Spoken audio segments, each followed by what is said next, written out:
Hey there. I'd like to talk about the Poisson process as a motivation for the exponential distribution. So here's the example that we had in class with the Poisson example is particles emitted from a radioactive mass.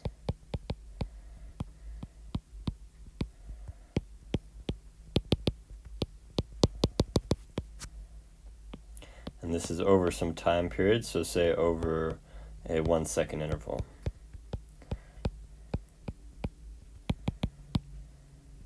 The count of the particles that emitted is Poisson, but if we think about time, so we start at 0 and go on time, and here is 1.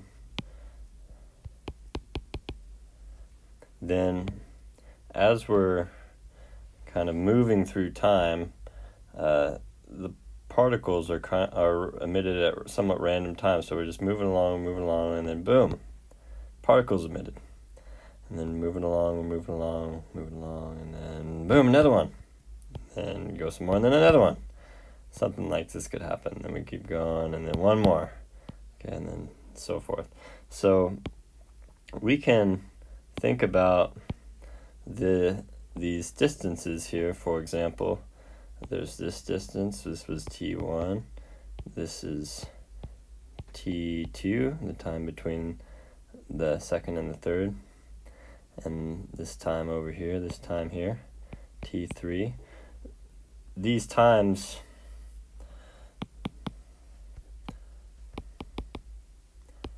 t1, t2, and t3 have a continuous distribution.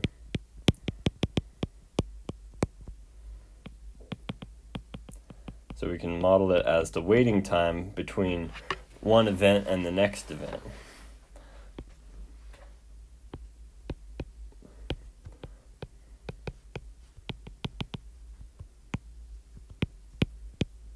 Between events. And this, when we can use an exponential distribution for that. So this is kind of where the exponential distribution comes in. Exponential distribution governs the distribution of these wait times for a Poisson process. And that we can even understand this as the definition of an exponential distribution. And I'll go on to the definition in the next video.